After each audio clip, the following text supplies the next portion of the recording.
Hi, everyone. Welcome and good evening. Thank you so much for joining us virtually today. My name is Hayla Alawi, and on behalf of Atmosphere Press, I am so pleased to welcome you to today's live author reading of new nonfiction, which teaches something to the reader through the lens of literature. We're going to be hearing from Shira Friedman, author of Midwife of the Soul, a teaching memoir through the lens of an HSP psychotherapist, released on July 1st. Daniel J. Basta, author of Rediscovering the USS Alligator, the U.S. Navy's lost first submarine, released on August 5th. And Richard Somma, author of Kristofferson, 67 Astounding Songs, released on August 12th. All three authors' books can be purchased from online retailers and from select bookstores. And of course, you can find the books on Atmosphere Press's website. That's at atmospherepress.com/book. I'm also going to put direct links to each book in the chat so you can all easily check them out that way. At the end of the readings today, we are also going to have time for your questions. So during the readings, if you have a question for one or more of our authors, go ahead and type those in the chat and I will make sure they get asked. Please do stay muted for the duration of the event, but feel free to use the chat for praise and comments in addition to your questions. One last note is that we at Atmosphere Press appreciate your support today and always. If you have a manuscript of your own, we are always looking to read them, so submit your work today to books@atmospherepress.com. Again, thank you so much for tuning in to support Shira, Dan, and Rick today. We're going to start off with our first reader, who is Shira Friedman. Shira is a highly sensitive person, mother of 7, homesteader, and licensed clinical mental health counselor with master's degrees in school psychology, gifted education, and clinical counseling. With over 10 years of clinical professional experience and clinical licenses in 3 states, Shira excels at providing her clients with the gifted intuition and profound insights of a spiritual midwife of the soul, helping them to heal from trauma and transform their lives. Her private psychotherapy practice, Taproot Integrative Counseling, specializes in empowering other HSPs. Today, we're going to be hearing Shira read from Midwife of the Soul, a teaching memoir that encourages the reader to acknowledge their own inner divinity as the highest priority and purpose in life, recognize the soul's pride to be spiritually birthed and nurtured, and to develop the qualities needed to become a midwife of their own sacred soul. Let's now welcome Shira. Thank you, everybody, for being here. I appreciate it. Okay, I will begin. I was born a highly sensitive person. Sights, sounds, tastes, smells, feelings, even the subtlest of details were all experienced with intensity. I grew up as a highly sensitive child, raised by parents who believed children should be seen and not heard. So it wasn't safe for me to use my voice or assert my needs. I made myself scarce. When the world felt too harsh, I retreated to the safety of Mother Nature and the pursuit of expressive arts. My experiences taught me resilience and brought me deep insights. One of them, the School of Hard Knocks. I was born in the village of Mount View in North Kingstown, Rhode Island. The summer I turned 7, my family relocated to the quiet rural village of Rehoboth, Massachusetts, and then to the busy city of North Providence, Rhode Island. I could barely tolerate the noisy traffic, honking horns and sirens, or the jagged, chaotic energy of city life. I so longed for the peaceful solitude, the halcyon days at the beach in Mount View and in the woods of Rehoboth. I preferred to stay home alone with a pile of good books to read rather than walk down the street of my new normal neighborhood. In the absence of forests and streams to explore, I felt disconnected from my only truly dependable caregiver, Mother Nature, my source of coping when feeling overwhelmed. Begging anyone with a driver's license to take me to the ocean was futile. My needs were either minimized or totally disregarded. So I suffered in silence until I discovered a new way to deal with my grief and loneliness. I had a knack for picking up melodies and taught myself to play piano by ear. When I asked Mother if I could begin formal piano lessons, she insisted I was too old for her to invest money in formal music instruction. I was 12 at the time.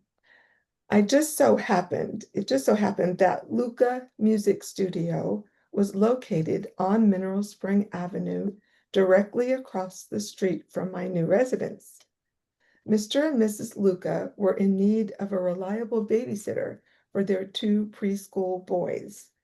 I offered babysitting services and saved my earnings to pay for my own piano lessons. Every Saturday afternoon, I walked to and from my lesson without a crosswalk or a traffic light at the busy intersection between the studio and my house. For a kid from the country where hardly a car passed by my home, walking across Mineral Spring Avenue was like a live rendition of the video game Frogger. I didn't dare ask Mother to drive me to the piano lesson because she never left the house unless her outfit, hairstyle, and makeup met with her high standards of perfection. My own people-pleasing traits prevented me from asking Mother to wait in the studio. Moreover, I stubbornly convinced myself that a 12-year-old seventh grader should be capable of crossing a street independently. Walking home from my piano lesson one sunny afternoon in April, I cautiously looked both ways before crossing the street. The driver of a bright red sports car with a stick shift slowed down and came to a full stop.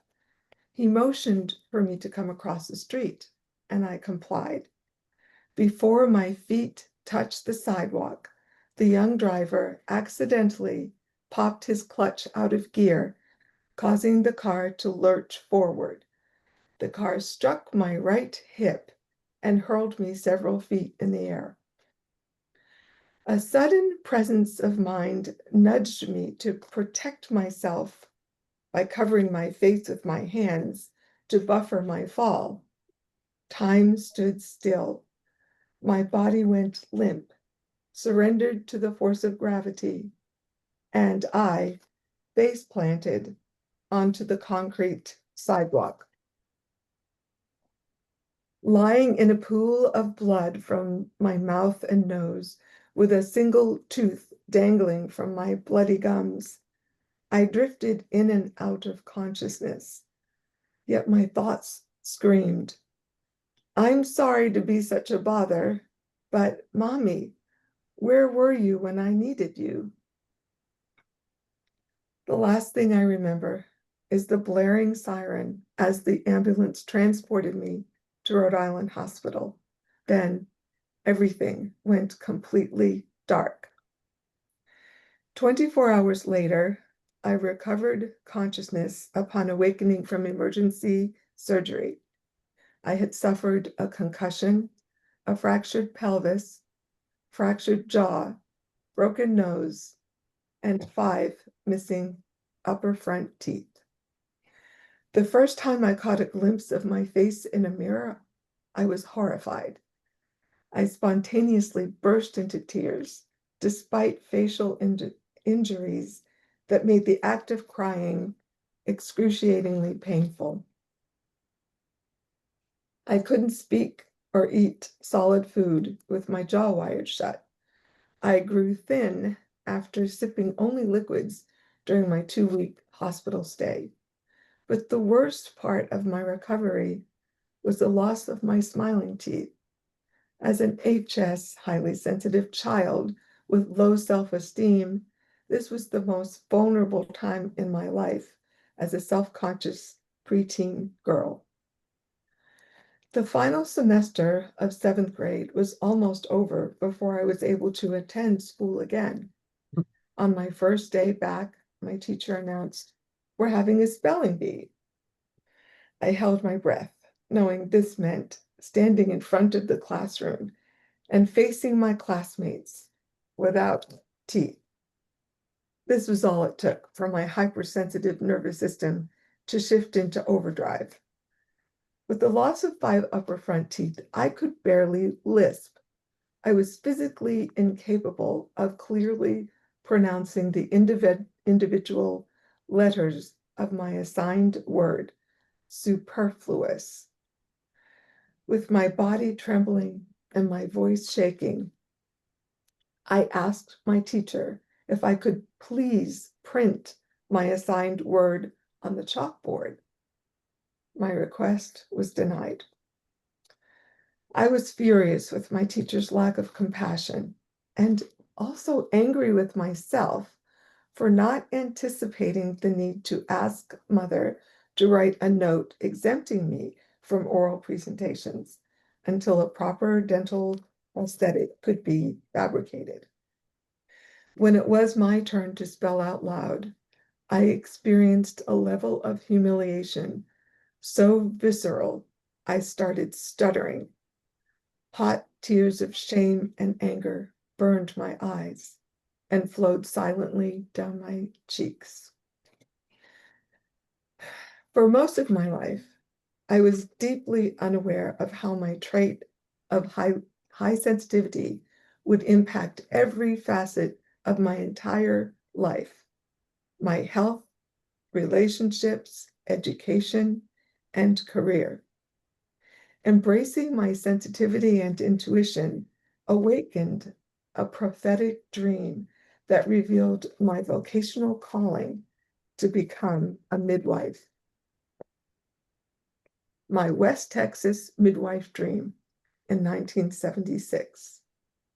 While living in Abilene, Texas, I had a vivid dream of a 2-story farmhouse in a remote area located on top of a mountain in the woods, surrounded by huge trees with autumn leaves glowing in the sunlight, not the minuscule mesquite bushes that grew in West Texas.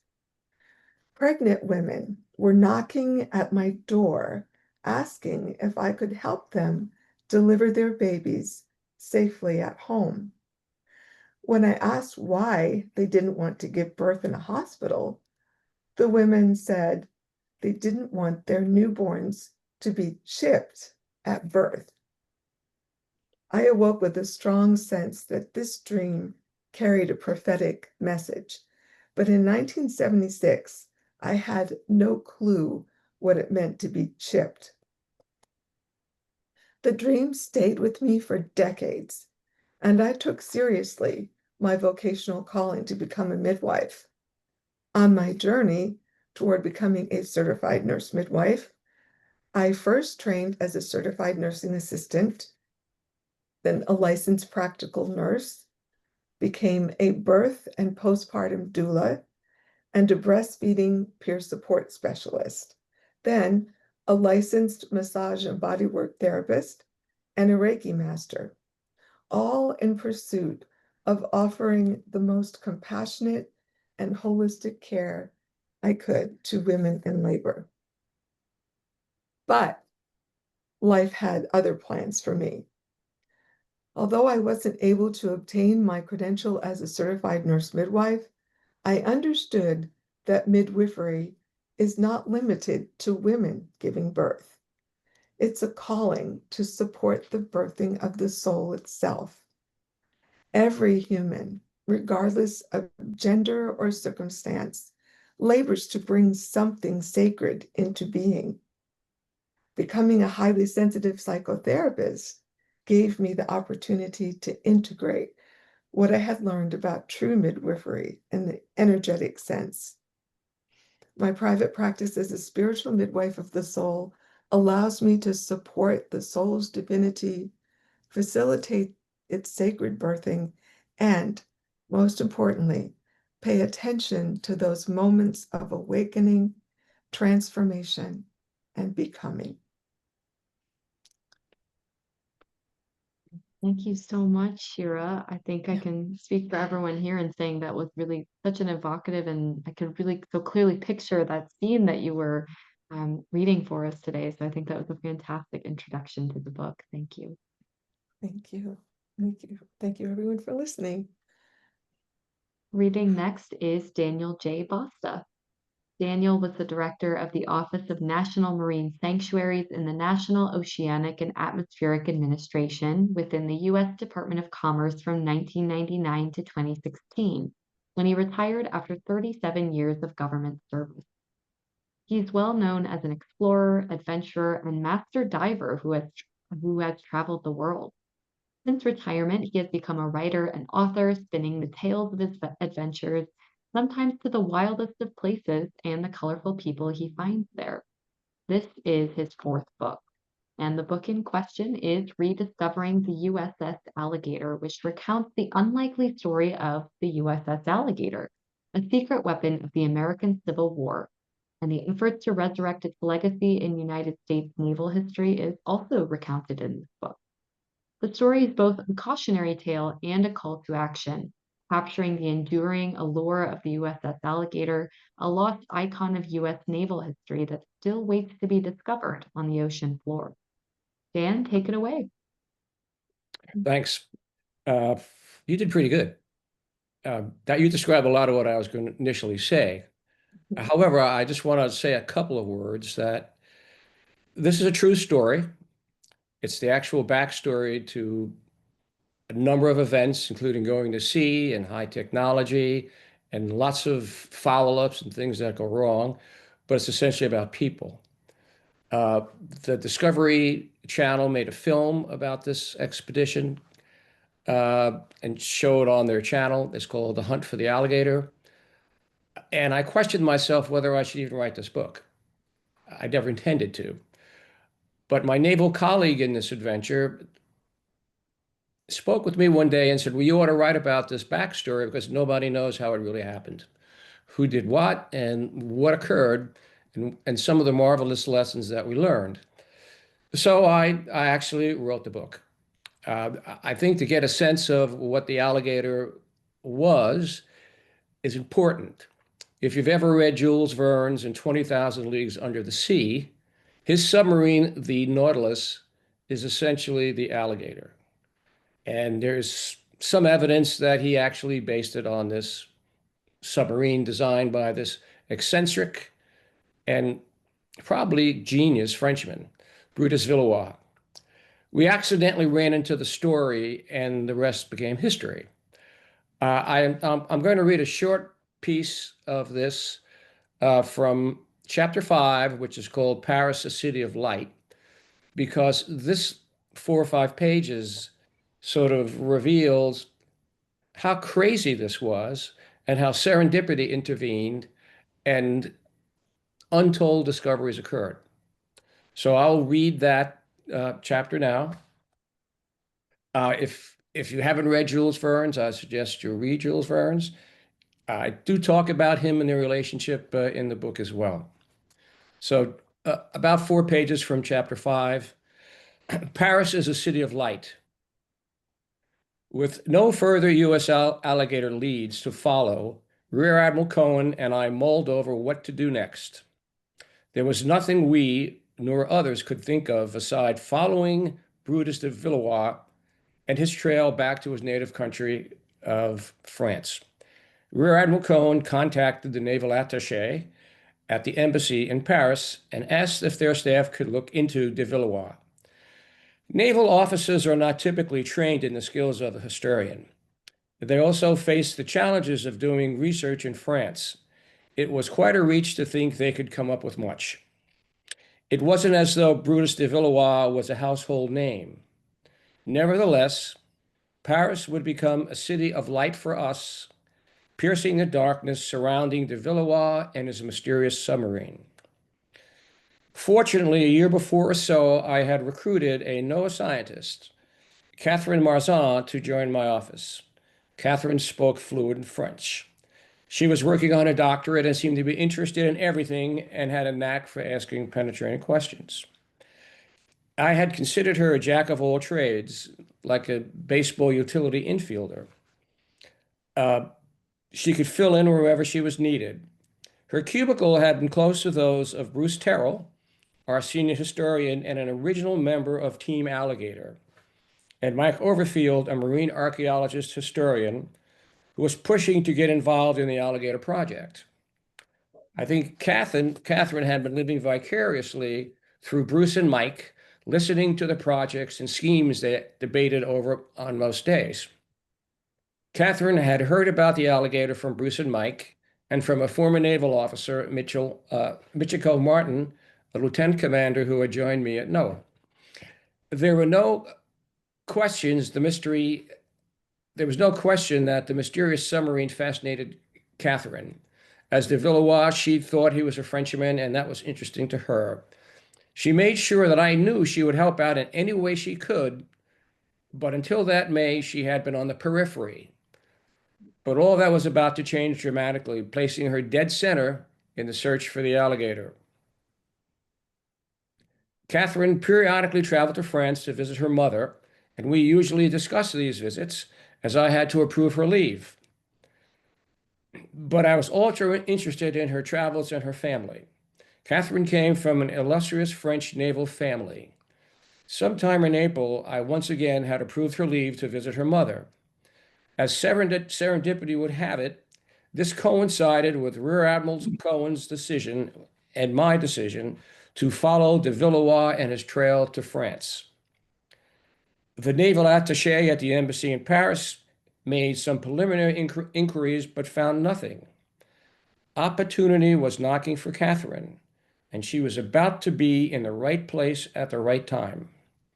Hearing about our inquiries in France, Catherine offered to add a week to her leave to travel to Paris and beat the sidewalks, visiting museums, archives, and naval offices looking for clues about de Villeroy. It didn't hurt any that Catherine knew a bit about French naval history. She was the perfect person to seek out de Villeroy's trail in these institutions. So in April 2003, off she went on a mission to Paris, resulting in a find that ranks among the greatest discoveries in U.S. maritime history. We agreed that Catherine would email or phone every day and pass on anything she might uncover, and Mike Overfield had quickly volunteered to be her lead point of contact. Like all things he was involved in, Mike jumped in with both feet. He briefed me daily on these conversations with Catherine and passed on her frustrations, but always had added, maybe tomorrow. Every day she reported that no one she spoke with had heard of Brutus de Villeroy, nor could they find anything out about him in their files. Mike was a good anchor for her. He was by nature an out-of-the-box thinker and passed along lots of ideas for her to consider. He was always positive. Catherine's search began to have the ring of another dead end, but Mike remained optimistic and continued to encourage her.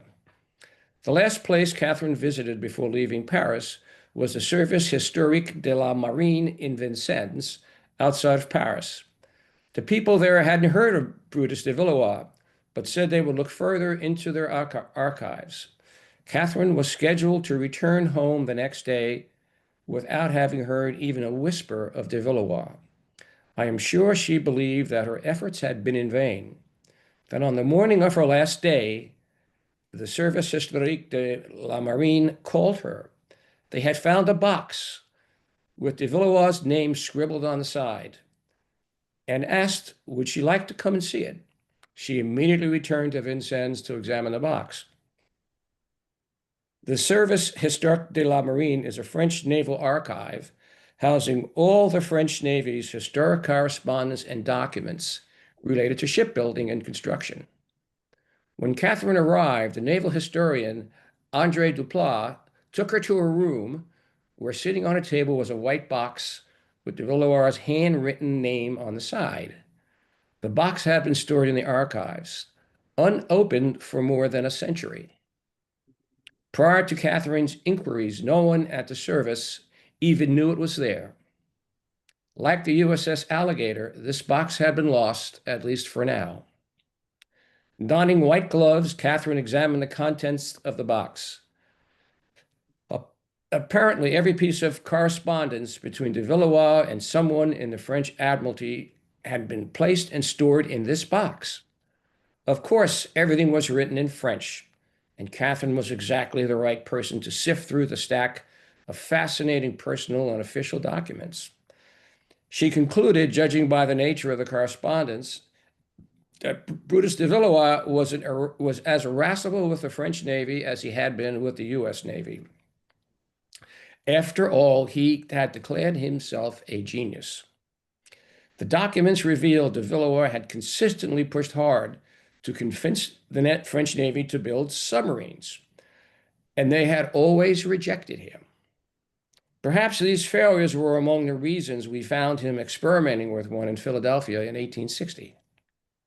In one letter, de Villeroy again petitioned the Admiralty to engage him to build a submarine because he believed the French Navy and the Empire needed one to keep up with other nations. At this time, the sparks that ignited the Franco-Prussian War were in the air. To convince the Admiralty that he was the most qualified person to design and construct such a craft, he claimed to have successfully built one for the Navy of the United States, something called the Alligator.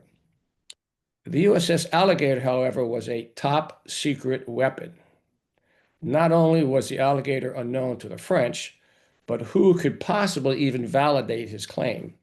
Certainly not the United States Navy.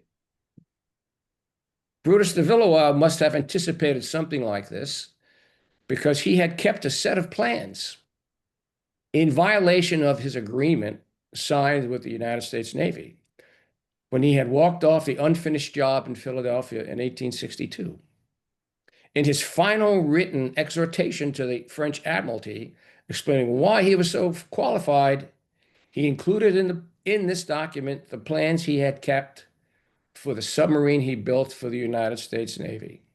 Catherine had found the Holy Grail, the original plans for the USS Alligator. What a moment it must have been for her. When Catherine checked in and reported her discovery, it was hard to believe she had found the plans. How could this be? At best, we expected a few promising leads. Mike Overfield was over the moon and couldn't help but broadcast the news to anyone within earshot. He acted as if he had been at Catherine's side in Vincennes. I also felt the exhilaration, but I calmed Mike down a bit. We needed proof. I asked him to check back with Catherine to be absolutely certain. I wondered if Catherine really knew what ship's plans looked like. This find was so hard to believe after coming up empty for almost a year. We had to be sure. Shortly, with the help of Alexandre Duplat at the Service Historique de la Marine, we received photocopies. The plans were the real thing. This marked the pivotal point that changed forever the USS Alligator story, propelling the search to a new level in ways neither Admiral Cohen nor I had ever envisioned. And we went to sea. Thank you Kind of so the middle much, part of the Dan. story, but it takes you to where we go. Absolutely. Yeah, thank you for that. And what a poetic place to end on. I think that's it's so I interesting think and there's so much to that get hadn't into there. happened, Discovery would have never made a movie. I mean, fair enough. We can speculate, but I think you might be onto something there. All right. Our final reader for today is Richard Somma. Rick has been a devoted fan of Kristofferson for more than 40 years and a dedicated math teacher for nearly 5 decades. In his late 30s, he joined the Breadloaf School of English's 4-year summer program, where mentors Ken McCrory and David Huddle helped him grow into a confident writer with a deep appreciation for great writing in others.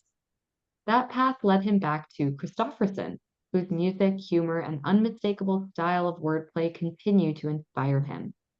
For the past 3 years, Rick has been writing about Kristofferson's work, making feeling good easy, as Kristofferson himself once sang in Me and Bobby McGee. Kristofferson, 67 Astounding Songs, explores the depth and artistry of Kristofferson's lyrics with a special focus on his masterful use of sound and repetition. His lyrics use rhythm and tone to shape stories, heightening a character's anger, joy, or excitement, blowing a line for impact, or driving it forward with urgency. The characters he brings to life are authentic, often grappling with thorny predicaments, and his signature wit shines throughout. We'll hear more now from Rick. Hello, everyone. Again, my name is Richard Somma. Make sure no one forgets that name. Uh, my book is Kristofferson, 67 Astounding Songs. And essentially, my book is 67 essays about these songs. Um, he's in the Songwriters Hall of Fame, and my book is really about why he deserves to be in that Hall of Fame. And I'd like to read from one of the songs. And by the way, there's a playlist in Spotify, Apple Music, and Amazon Music that I give in the book links to listen to the songs. However, you might use your own path, and that's fine with me. The song I want to read from, I'm sorry, the song I want to talk about is called Pilgrim, Chapter 33. And the song begins with a man wasted on the sidewalks, to use Kristofferson's terms. He's begging for money, perhaps, and my essay begins with a question. Many of my essays begin with a question for people who are about to listen to the song. What does this song have to do with a pilgrim? Is my question. The speaker of this song suggests that he knows something about the man. He refers to him as wearing yesterday's misfortunes like a smile, an astute way of saying that the man on the sidewalk shows the wear of many bad choices he made in his life. The speaker goes on to tell us that the man kept searching for a shrine he never found. More mundanely put, he was never satisfied in the long run, and he was in search of a bright star, and unfortunately, each one he found soon dimmed.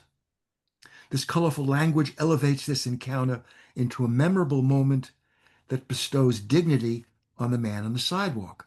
Now, this is a good moment for me to pause because I do have many, many illustrations, most of them by my dear friend and happens to be my nephew, Zach Cavalluzzi. I just want to show right now the illustration that goes with this particular song.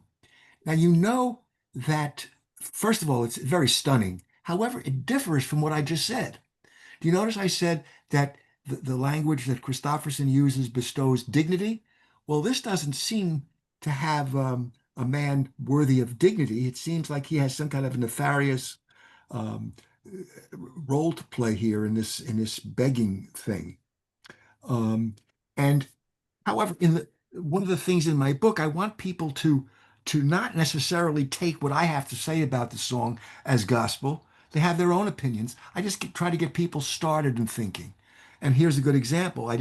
Zach, I said, whatever, listen to the song and you draw what comes to you. And that's what he did, and that's what we have here. But interestingly enough, in the song, as I'm about to continue reading, uh, the song does tell us that the man is full of contradictions. There's a good and there's bad. And let me go on. I'm going to skip a little bit and to go back now. So why the pilgrim? Why chapter 33? Permit me to answer using my imagination. This is based on nothing I've heard and on nothing I've read, but for one slight clue in the song. The title, The Pilgrim, Chapter 33, suggests that there's a book called The Pilgrim, that the encounter in this song comes from chapter 33. The book has many chapters, at least 33, and in all these chapters we meet lone individuals who set out on journeys for a game changer in their lives. We can imagine chapter 32 to be about some basketball star who lost her magic and was about to let go. She became a pilgrim and searched for ways to turn her skills around. Eventually, she found a life coach who helped her see that attitude is everything in performance. The magic returned. The subject of the study in chapter 33, again, the song is entitled The Pilgrim, Chapter 33. And he says, in the subject of this study sets out in a search of a life-altering shrine. The speaker of the song reports on the pilgrim of chapter 33, telling us that he kept searching for a shrine he's never found. The pilgrim continually came up empty-handed, and he winds up wasted on the sidewalk. Now, I need to read some words from the song. However, I love to sing. It's going to take 4 lines, and I'm going to sing it rather than just write it. Forgive me for my indulgence, but this is really what I want. I want to be a singer in my life. So the song goes like this. It goes, he's a poet, he's a pusher. He's a, wait a minute, I'm sorry. He's a poet, he's a guitar picker. He's a prophet, he's a pusher. He's a pilgrim and a preacher and a problem when he's stoned. He's a walking contradiction, partly truth and partly fiction, and so on. I will stop right there. And then I write in this song, he's a pilgrim searching, but at the same time, he's a preacher leading. He's a prophet with high vision and a pusher with no vision. In short, he's a walking contradiction, partly truth and partly fiction. And I'm going to stop right there.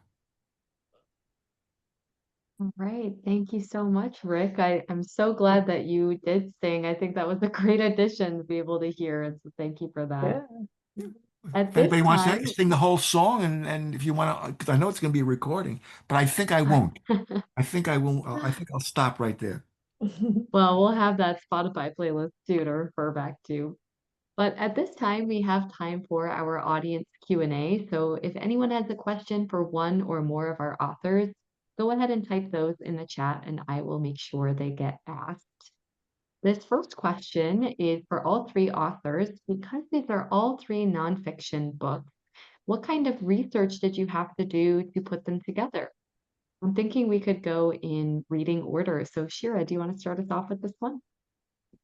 Well, since mine was a memoir and a teaching memoir, I wanted to make sure I framed everything in a way that would both tell my story but in a way that would be helpful for people to learn and see how to navigate certain difficult challenges. So the research, I mean, I didn't have to research anything in specific except for getting it to flow and just those kinds of like writing, the actual writing of it. And I guess so I attended a writing workshop before, and before I did submitted a proposal. So that was, and just it took 7 years. Took 7 Wow, years. 7 years. Woo! Yes. Because, well, it's a Yeah. lot of interruptions during that time, and also, working full time and trying to write a book. I knew it was going to take a while, but I felt like it was important because any challenge contains the seeds of transformation. So that's what I'm Right. about. Yeah, and I mean, memoir is its own type of nonfiction, but I think that something so important about that research process, even if it looks a little different than the quote unquote traditional research process, right? And a lot of work still goes into that. Dan, what about you? Tell us about your research process for your book. Well, this book is a little different than some of my books, but I'm a participant in this whole story, so it is a memoir as well. It's my personal involvement in the story. But the research is super critical whenever you name anybody else in a story. That's a real story. You've got to be able to get it right. And you have to honor people and how you speak about them. And the facts over time get eroded. I have a great memory, and not as great as I thought. I used a questionnaire.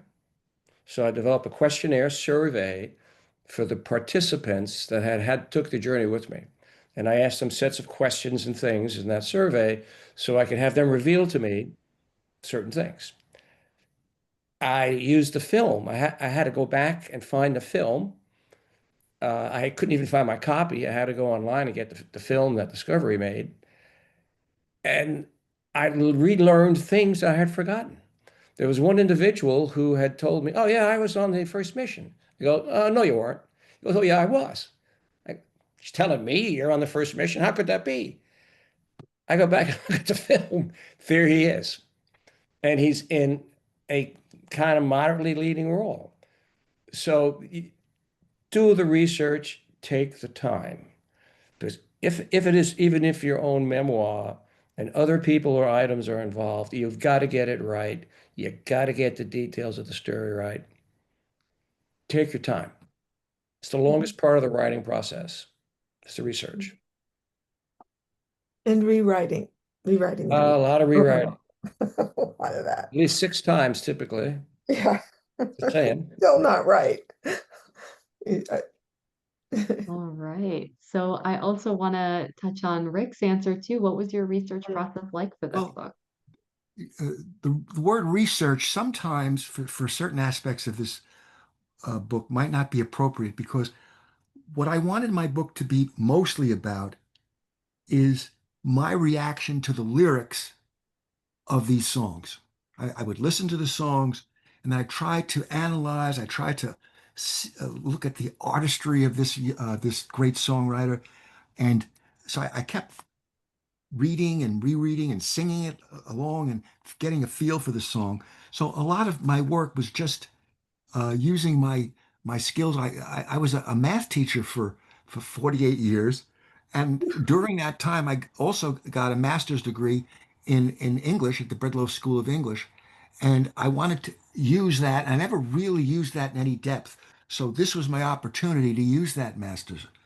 However, the book needed to be more than simply analyzing the songs. They needed to have a little extra sideline as a break for the reader. So I would do research. Like, for example, I remember the song that I wrote about, Pilgrim 30, chapter 33. I remember that it was mentioned in the movie Taxi Driver by Robert De Niro, well, not Robert, by Martin Scorsese, starring Robert De Niro, and I'm forgetting who the other person was. She's very famous at that time, and so I needed to. I went online and I tried to get the script, Search. uh, and I needed to be able to describe that. And then on the other hand, uh, I needed to get a link for it so that somebody might want to follow the link.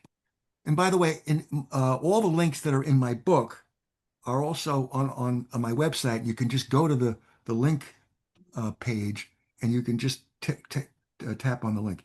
Or, for example, one of his favorite songs is goes like this. It goes, "Take the ribbon from your hair," and that was a great song. And it happened to be in the first year of Saturday Night Live. He uh, he was married to Rita Coolidge at the time, and he uh, was part of the cold opening with Chevy Chase and Rita Coolidge trying to get the ribbon out of her hair. And Chevy Chase kept pulling at it and couldn't find it. And finally, what happened is he fell down off the stage, and he said, "Live from New York, it's Saturday night." And while that was happening, all this, Chris was singing the song. So um, I needed to do that. I needed to find out because I do write about that. So that's the kind of research. A lot of the research I did was having a lot of fun trying to recall. And but sometimes like, for example, I wanted to. There's one book, one song, and I'll finish right after this. One song, "Rescue Mission," that online it says, "Oh, this is a modern tale that captures Samuel Coleridge's Rime of the Ancient Mariner." Well, I mean, it's one thing to say that and to disbelieve it. I wanted to get that in detail. So I did lots of research on the Coleridge poem. I used he wrote it at least 3 times. And I took the last one he wrote and then tried to weave in the song with the words of Coleridge used. And I had, again, a lot of fun doing that. If that might be inside. Oh, Rick, I just found out those 2 actresses that you were thinking were Oh, yeah. Jodie Foster and Sybil Shepherd. Sybil Shepherd is Yeah. the one in the scene about this particular thing. Thank you. Yeah, Thank you, I Shira. love music too, and my name means song. So there. Okay, great. Excellent.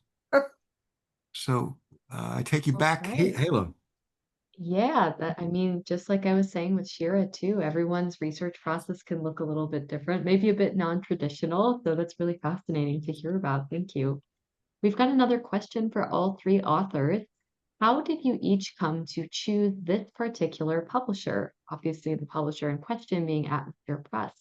Dan, do you want to start us off this time around? All right. As was said earlier, it's not my first book. Since retiring, I became an author and I write books and things. And Atmosphere is not my first publisher. Actually, I had other publishers. So I was unhappy. I was unhappy. I don't want to mention any names of these publishers, but I thought they were a little sloppy in their process and their editing. And they were particularly behind the power curve in understanding how people get information today in the media and all of those kinds of things. So I did my research, quote unquote, not a great job at it, but a handful of publishers I looked at, and I made myself, a set of criteria, and I filled it out for every one of them. I contacted them and talked to them and got all their specifics. And although Atmosphere was not the cheapest for the services, there was something about the quality of the interaction that led me to them. And as I said, they weren't the cheapest, but they demonstrated time and time again the quality of what they do. And I think Richard said that. I felt lucky to have found them. People have asked me that very question, like, do I have a crystal ball that I could figure this out? No, trial and error. But luckily, after my other publishers, I found Atmosphere. You got to do your homework and talk to people, and don't believe anything anybody tells you. Look at your own sources and try to get different angles on them. And I've been really pleased. And they've improved my work, actually. I don't think the other publishers did that. I, I So could glad I could have to written sentences backwards and they would have probably printed them. At least one Ah, of them would have. Well, I'm glad to hear it's been a positive experience. And it's so true, that, I mean, since we were just talking about research, it's very topical, but that research process is so critical to making an informed decision there. So I'm really glad you mentioned that. Rick, what about you? What led you to eventually working with Atmosphere Press? Well, I hired somebody actually to find a publisher for my book, and it was tough going. It was um, finding somebody, and finally, Atmosphere came up. And the thing I did not want, I'd rather not be published than be published by somebody who takes anybody that comes along their way. And I saw that this Atmosphere does not accept everyone. And the reason for that is they want credibility. And if they're accepting anybody with even with bad quality, then their publishing house will not have the credibility that they need um, in trying to get reviews and trying to sell and so on. Um, and I too am just amazed at how well, it's something how caring they are. Uh, and I'll give you one quick thing. I had some deadlines and said, "Okay, Rick, this is it. No more. We're not accepting any more corrections." I wrote a million corrections. Okay, this is it. And then all of a sudden I'm reading the book for the 45th time, and I say, "Oh, I know what I want." And I ask Alex Hale, or I'd ask Cassandra, "Oh, please let me." Just this one, and they said, "All right, we'll just let you do this one," and they were so nice about it. And I don't know, it was just a good experience. yeah. Glad to I, hear I that want to as think well. about Yeah, that too, Shira, go ahead.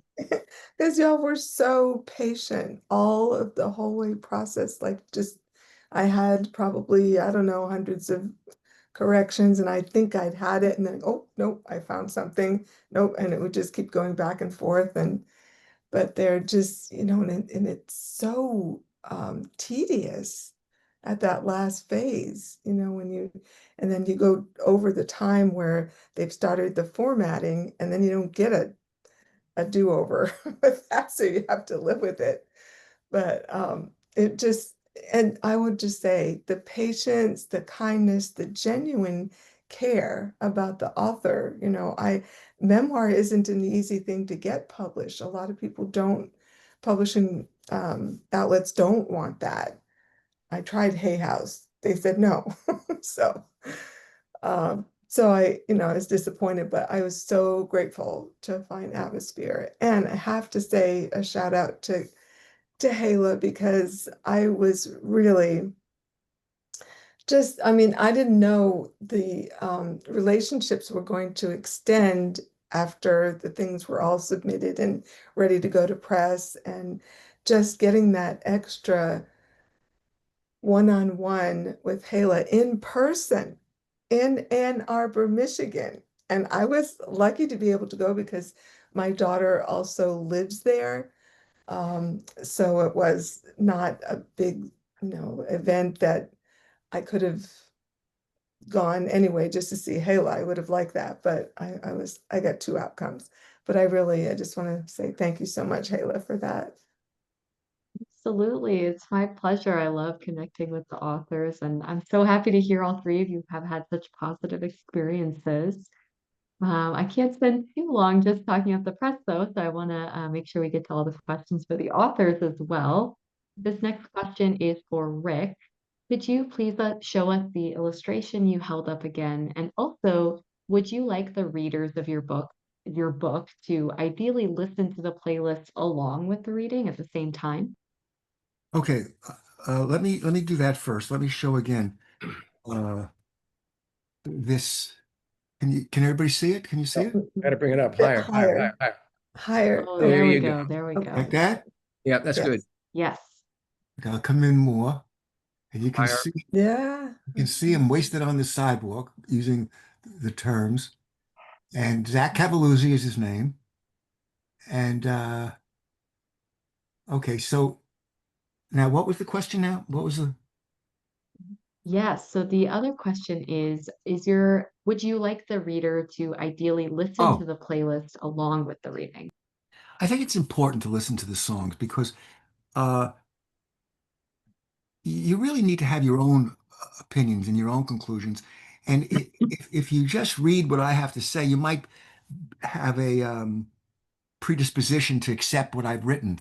That one thing I never did was read anything that Kristofferson had to say about his work. That's the worst thing.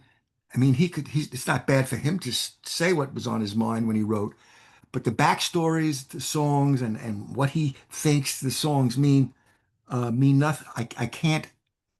Uh, I mean, now that I've finished writing the book, I'll maybe read it and be very interested. But I think it's really important to have our own opinion because the reading and listening is just a creative art for us listeners as well as us writers. Absolutely. I mean, it's really part of that multimedia sensory experience in this case, but also, yeah, I think engaging in those different art forms is so critical also as you're consuming artwork. One more question that's come in for all three authors. What is next for you as a writer? Uh, Shira, you want to start us off again with this?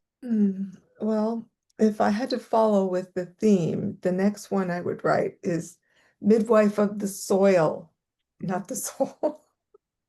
I mean, it's just kind of occurred to me because I feel like our environment is really important. It's another one of my passions, but not just as a homesteader and gardener and herbalist, but just because of the state of things with agriculture and GMOs and all that. So just to protect our soil, and I don't know where I would go with it necessarily, but that might happen if I write a second book. Definitely something to be on the lookout for.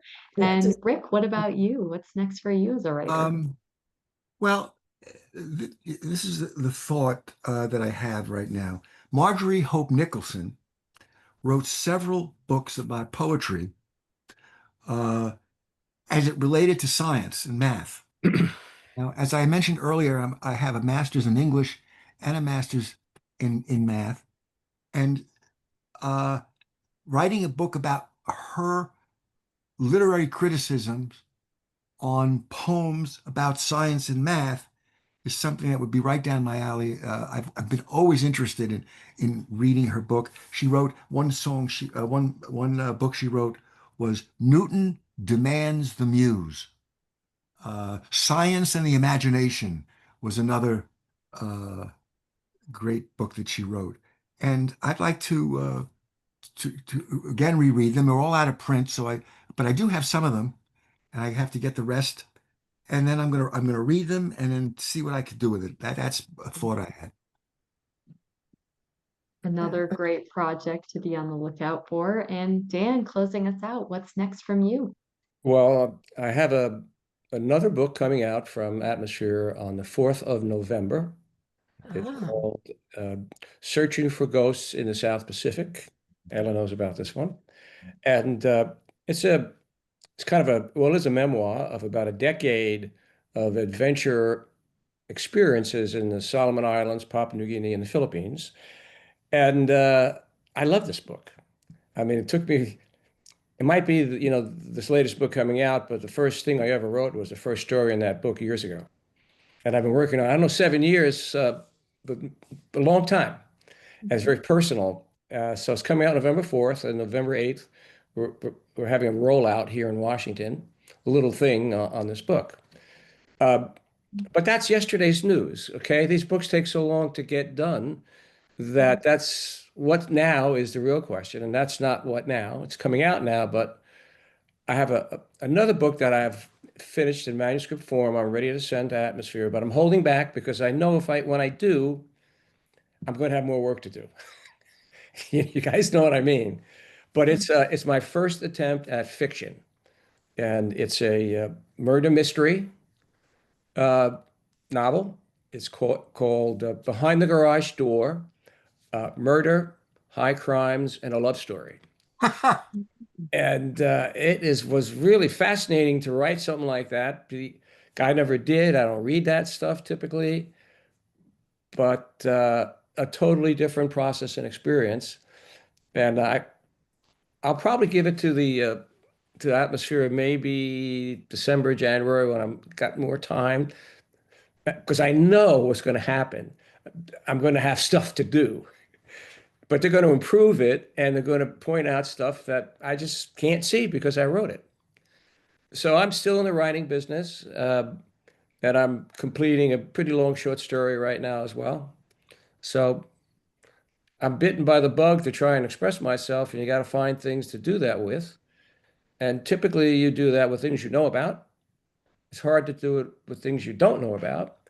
And the fiction stuff is really hard, I think. So that's what I'm doing. So yeah, lots of great things to be on the lookout for from all three of you, and I'm sure everyone will be keeping their eyes peeled for that. But for now, I want to say thank you to all three of our authors for joining us on this reading event today. So to Shira, Dan, and Rick, thank you so much for being generous with your time, your words, these books, and of course your thoughts in the Q&A. Thank you also to everybody in the audience for joining us to celebrate these authors together. Of course, don't forget that you can order Midwife of the Soul, Rediscovering the USS Alligator, and Kristofferson, 67 Astounding Songs, from the links in the chat. I'm going to put all three of those links in there one more time so they're easily accessible to you.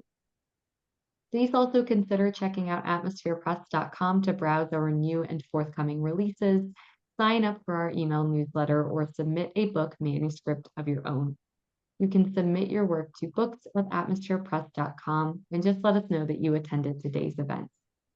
We look forward to hearing from you, but until then, Hala, that's it before for we go, today. Hala, thank you very much. Oh, Yes, sure. it's fun. Thank you. Oh, And nice meeting you guys, of by the course. way. thank Yeah, you. nice, Really nice. good books, good books. Midwife, yeah, Midwife of the Soul, right? And then I have people that are going to buy both of those books. yeah, Oh, awesome. Absolutely. Thank you so and much. then Thank you, SS everybody. Alligator, USS Alligator, yeah. SSS Alligator. Okay. All right. Well, United thank States you, ship Alligator. everybody, and have a great rest of your week.